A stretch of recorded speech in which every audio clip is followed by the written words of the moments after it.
There we go. Hey, that took a while to start.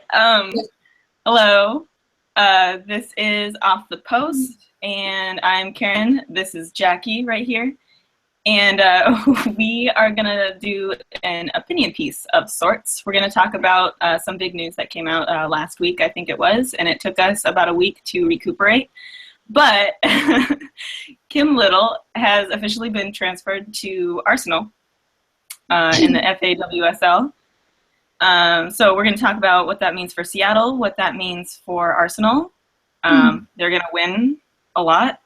And then what that means for us as Seattle Reign fans. We're the token Seattle fans on Off the Post. So we're going to talk about it. First of all, Jackie, how's it going? It's going good. It's been a week since the news came out, so I've cried all my tears for now. So for now, I feel you. There are more to come, I'm sure, for me. Cool. All right. So we're going to talk about, first of all, what Kim Little has meant for Seattle Reign as a club. She came in 2014 season, which is the second NWSL season. And basically she turned the league on its head is what she did. She came in and basically dismantled the NWSL and made it her own, which was awesome to witness. So yeah, Seattle Reign went from second to last place. They had only had 5 wins in that season, right? And then they went first place, Shield winners the next year, and then Shield winners the year after that. So yeah, what do you think, Jackie, about what she's meant for Seattle Reign FC? First off, I think when Harvey brought her to the league, I know not a lot of fans knew who she was, so that was kind of a mystery signing, but I think looking back now, I think it was the best signing Laura Harvey has done for Seattle and for the league. I think she came in with this energy and this pace and this just amazing skill, and she scored 16 goals, was the MVP, Golden Boot. Yeah, like you said, she turned the league on its, everyone was so shocked. It was like, who is this? Where'd she come from? And it was amazing. It was an amazing season, amazing entry, and I think she'll be forever remembered as one of the best this league has ever seen. Absolutely. And I think too, just like the way that she controlled the midfield for them was just unbelievable. I don't even have words to describe what watching her play has meant for me as a fan, but like just watching her in that midfield, working with Jess Fishlock and Keelan Winters and Megan Rapinoe when Megan was playing, and it was just like phenomenal watching her moving off the ball, moving with the ball. They would have 4 players on her, and somehow she managed to escape and get a pass off. She just looked the most brilliant player that I think that team has ever seen, the most brilliant player I think in the NWSL as a whole. So yeah, let's talk about what she did, I guess, for the NWSL as a whole, though, because I think she brought a lot of UK viewers who knew who she was before she came to the NWSL, and I think that she made a lot of American soccer fans start looking towards what's going on in the UK, because they were like, what? Where did she even come from? Like, who is this girl? So yeah, what do you think she meant for like the NWSL as a whole? I think as a whole, it took the league a whole year to figure her out. Essentially figure her out the best they could. And I think really everyone stepped up their game.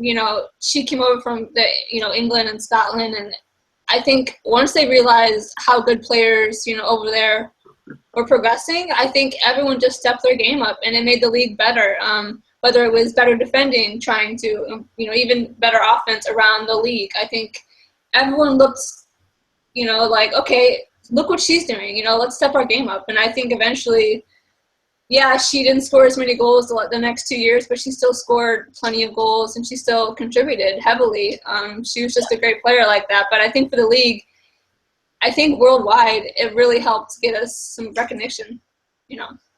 Absolutely. Yeah. And just like personal anecdote status, like I wasn't really as invested in the first season of the NWSL, just because I didn't really have a team down here in SoCal. So I was just kind of watching here and there when I could. And then I was like, how do I get more invested in this league? I need to pick a team. So I kind of was watching all of the teams in the off season after the first season. And then I saw like Laura Harvey was making all of these trades and it was such a big deal. And I was like, I love this. This is exciting. This is fun. And I wanted to pick a West Coast team. So I was just like, I'm not going to pick the team that just won the championship because then I'll be like a bandwagoner. So I picked Seattle.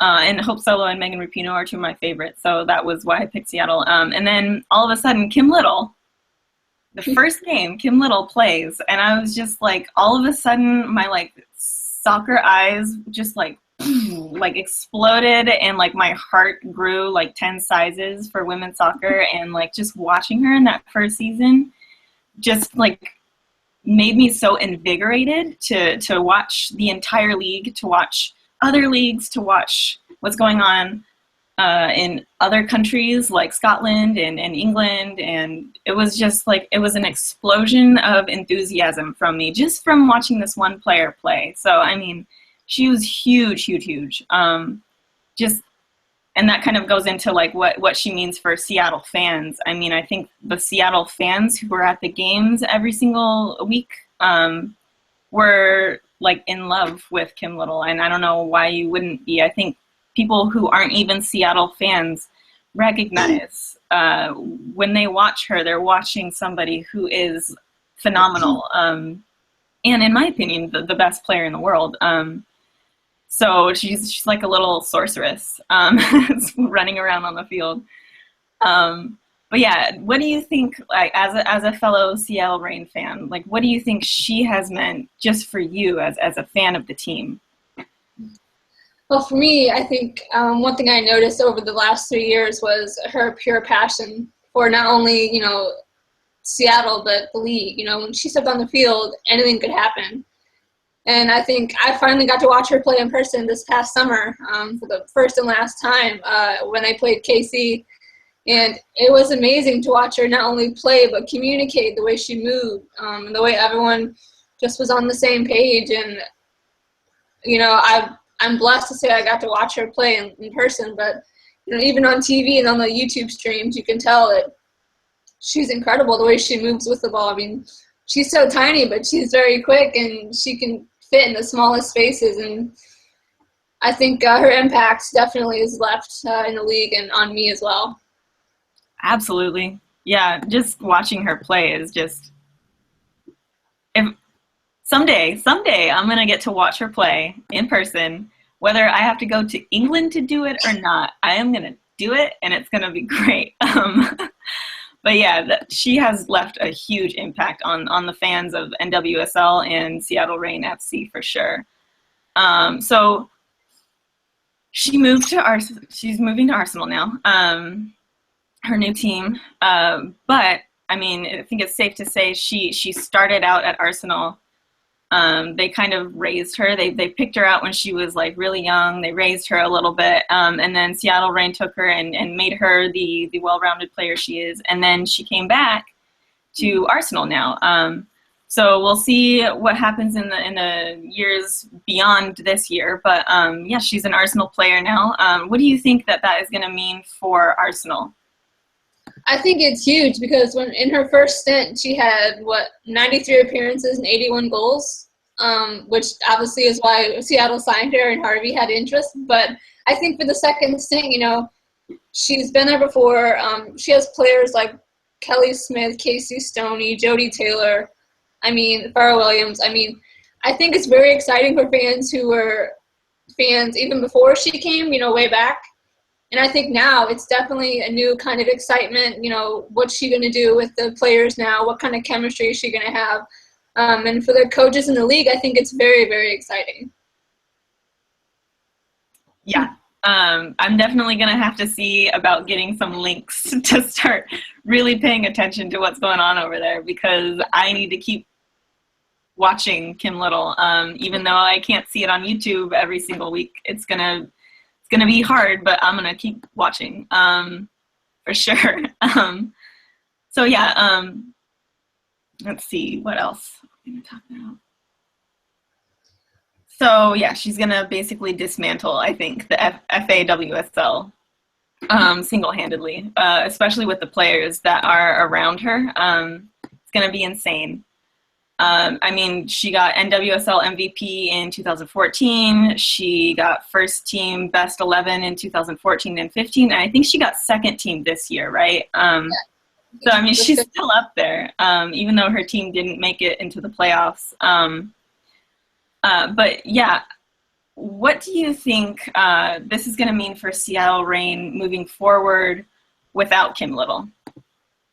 Moving forward, I think, our midfield definitely got a little less dangerous. I know we still got Fishlock and Matthias and whoever else we put in there. I think it's a big hole, and it's hard to really fill the shoes that she's had there. But I think it is exciting moving forward. What else can Laura Harvey do? What kind of trades, the draft? There's all kinds of possibilities, but some of the stats that Kim Little has left, 67 appearances, 33 goals, 16 assists. She's been absolutely incredible on the offensive end. So moving forward for the Reign, I don't know what we're going to do in terms of, replacing that kind of firepower. But I am excited to see what Harvey and the rest of us can figure out. I know she was a big part of our team, and but we've had things like this happen before. Now Winters is gone, Solo is gone, so that's three big pieces of our team. But things happen, and players retire, they move on, they go to different teams, and it is a big step for the Reign. So we'll see what they're made of this coming year. Yeah. And I listened to Laura Harvey's interview with the Women's Soccer Zone just this morning, actually, before we went on. And the things that Laura Harvey had to say about Kim Little just goes to show their relationship that they've had for the last, 8 years that they've worked together, whether it was on Arsenal or Seattle Reign. But some of my favorite things that she said that she came here and she tore the book up, which is probably the best possible way that you can describe what Kim Little did in this league. Laura Harvey, Bill Predmore, they always talk about how, their common goal is to make Seattle Reign FC the best team in the world. And Keelan Winters said that when she came onto our show, too. It was their goal is to be the best team in the world, not just the league. And Kim Little came in and she basically made Laura Harvey and Bill Predmore's dream a reality, just by being Kim Little and working as hard as she did on the field. And then, what Jess Fishlock said when that 442 interview came out about, how do you replace Kim Little? She said, you don't replace, you adapt. Mm-hmm. I thought that was a really big way to explain it. Me as a fan, I was gutted, obviously, to hear that Kim Little was going to leave my team and the league, because it was going to be a lot harder for me to watch her. She's my favorite player. This is her jersey. But hearing Jess say you don't replace, you adapt, really put things into perspective for me, and was kind of healing in a weird way for me to read that.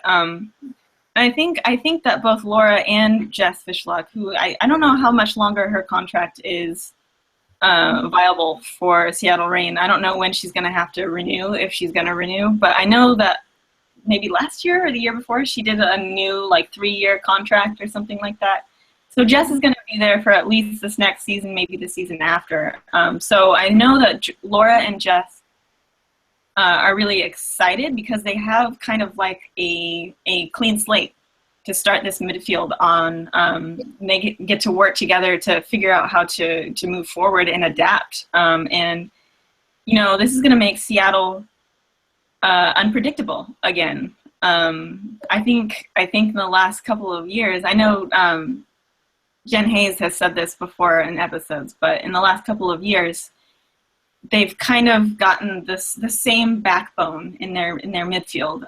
They've gotten the same people, and, you know, maybe people started to figure that out, and maybe that's what happened in this season, why they didn't get into the playoffs. So this definitely shakes things up, and nobody's really going to know what to expect when they go up against Seattle Reign FC in the 2017 season. So it's going to be really exciting to see what Laura does off-season, and what she does with that midfield. So as a fan, as upsetting as it is to see Kim Little depart the team, I think, and Keelan Winters as well, I think that it's going to be exciting to see what goes on moving forward. And I think this team has what it takes to adapt and to figure out how they get around no Kim Little. And I think that's really what makes this team, for me, the best team in the world, the best league team in the world. And that's that they are prepared to do whatever it takes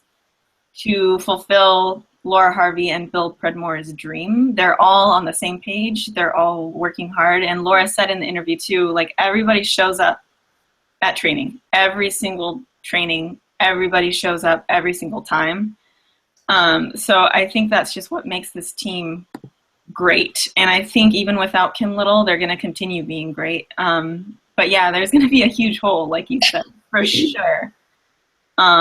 So we're gonna see how that pans out, and then we're gonna actually move into our last little segment here, which is we're gonna highlight her NWSL career, some of our favorite moments, and I'm gonna let you go first. Yeah, I think probably my first one that comes to mind is her hat trick versus Houston that last year.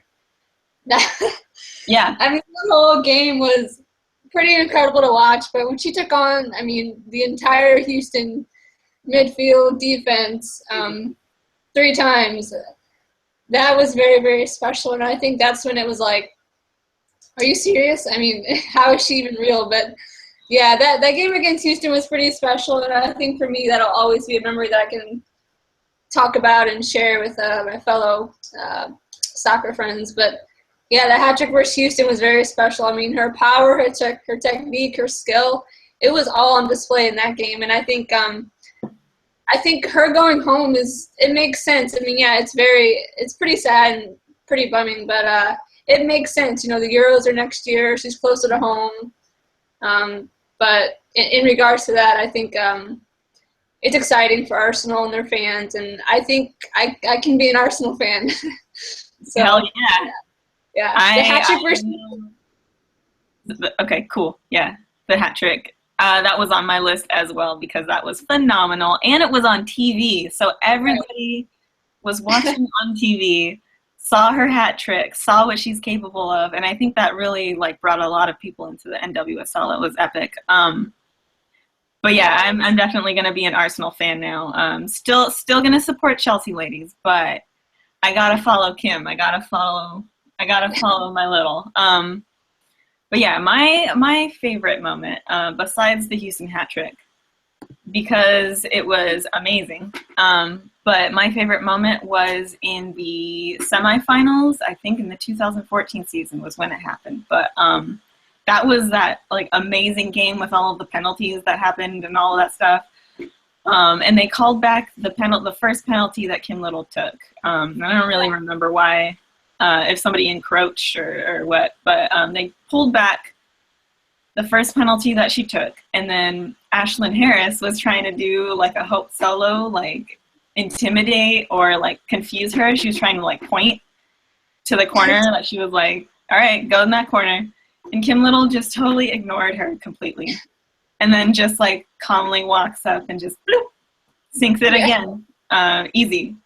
And I think that for me is one of my top highlights, because it just goes to show how professional she is and how she just does not get rattled. She does what she has to do to win for the team. She is like the ultimate team player. And even like in her interviews, she was being interviewed for winning the BBC Women's Player of the Year award, which is an incredibly prestigious award on a individual level. And she was just like, yeah, I know, like I got the award, but like it's my team. My team is really what got me here, and blah blah blah. And she was just like, she like refused to take personal credit, even though a lot of what she does is her. It's her all the way. But she refuses to take personal credit. She puts it all on her team. And I think that's really that game and her professionalism in that game, and the whole team's professionalism in that game. The fact that they didn't get rattled by anything that happened in that game. That's just Kim Little in a nutshell. That's why I'm such a huge fan. So yeah, that's my highlight. She's the best. So yeah, I think that about covers it. We're really upset that she isn't going to be on our team anymore. And I've cried a lot of tears. I'm sure you have as well, Jacqui. It's going to be sad watching Jess Fishlock out there without her little buddy. So because you have a Jess Fishlock jersey. I do. Our jerseys are like going to be a little bit bittersweet now. Yeah. Sad. Now, when or if Jess leaves, that'll be really, really upsetting too. So hopefully, that's not for a while. So. I think as long as Seattle keeps that Laura Harvey, Jess Fishlock, Bill Predmore triangle, I think that we can do anything. Let's get back to the playoffs. Yeah, exactly. let's get back to the playoffs. We're gonna get to the playoffs in 2017, and this isn't a dig on Kim Little, but with or without Kim Little. So yeah. Yeah. Looking forward to 2017. Wishing the best for Kim Little in everything that she does with Arsenal. Definitely gonna watch Arsenal, and we're gonna miss you, Kim. As Seattle fans and as NWSL fans, you're gonna be missed, kiddo. Yeah, so that's it. Let's do our wave. Bye, guys. Bye, everybody. Have a good weekend, I guess. Bye.